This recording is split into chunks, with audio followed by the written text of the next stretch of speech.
like that.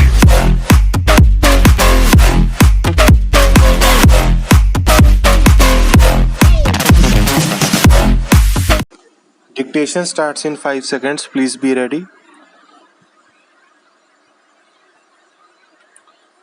Sir, the budget has been variously described and criticized, as one that increases the burden of the common man, one which gives concessions to the rich and encourages foreign investments. Stop. I agree, sir, that it is all this and much more. Stop. But it certainly is not a highwayman's budget. Stop. To my mind, sir, the budget is sincere, conscientious and at the same time, it is a bold effort on the part of the finance minister who is charged with heavy responsibility of finding resources for the third 5-year plan. Stop.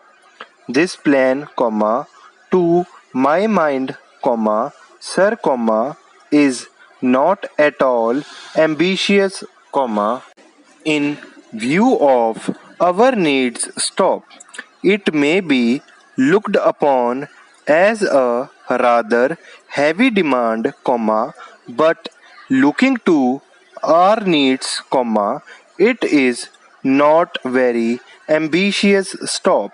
Sir, the fact that even the considerations of the coming general elections could not de-elect the finance minister from the course which seemed to him necessary and proper, should earn him the appreciation of every right thinking man. Stop. The common man's interest, as I said, is nearer to our hearts than perhaps some others can claim, or at least it is equally nearer to us, and yet there come times in a nation's history when it becomes necessary for the people to postpone the fruits of their labor and enterprise to secure the future. Stop. Here also, sir, opinions may differ. Stop. According to the Communist Party, such a time came during the last Great War when they were exhorting people, the common people, to contribute their full might to the war effort. Stop. According to us, however, sir, we are passing through such a time at the present moment, and I have no doubt that the common people appreciate this position and will willingly title their belts, contribute their full might, and will surely return the Congress to power, having full confidence in the future, and looking to a future where their posterity will be assured of a far better social and economic order. Stop. Who, sir, does not sympathize with the difficulties of the common man, as a matter of fact, most of us come from that class, and I am sure the finance minister would have liked to go away with some of the levies stop. None would have been happier if he could have done without these new levies, but there are, sir, certain very imperative limitations stop. We are passing through a critical time stop para. Sir, it may not be necessary to continue these levies for a long time, semicolon. Rather, I am inclined to think that before long it may be possible to give up some some of them at least stop. I have very valid reasons to think so. Stop.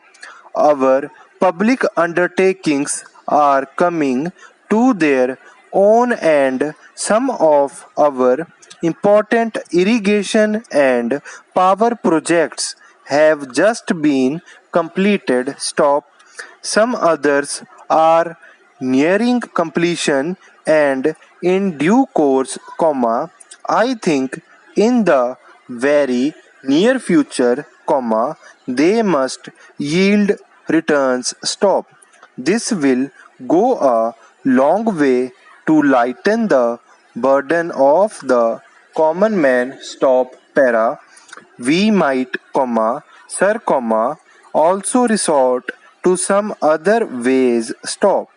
I suggest that we might take to public trading in some specific items of export and import. Stop. That would also certainly go a long way and help us stop. The private corporate sector has been steadily growing and has been developing capacity. Stop.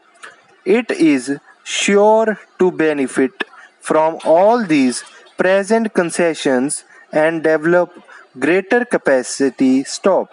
This sector must come forward to meet new demands for taxation in the future. Stop. I agree that so far as indirect taxation is concerned, it has reached the saturation point, but the corporate sector, growing as it is in strength, in vitality and in capacity, will not, I am sure, shirk its responsibility to contribute to the common fund. Stop. I wish, sir, the committee which had been appointed to go into where the additional national income had gone, had entered upon its labors a bit earlier and had made its findings available to us. Stop.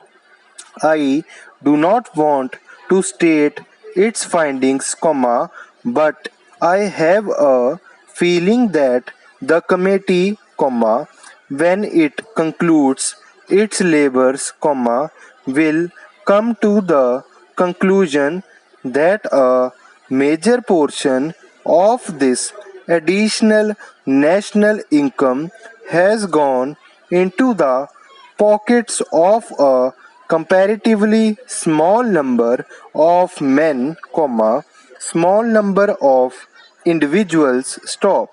And it is they who must in future contribute their share to the country's taxation needs, because the profits they have earned are not all due to their own efforts and enterprise only. Stop. To a very large measure, they are the result of the economic policies of the government and due to certain other circumstances to which they did not contribute anything. Stop. Therefore, there is ample justification for the two taxes, the capital gain tax and the excess profits tax. Stop.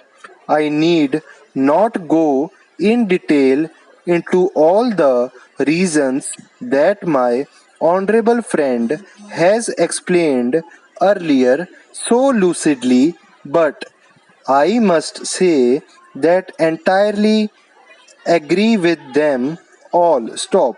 Having said this, I would like to say a few words about allocations which have been made to the various ministries in the budget. Stop.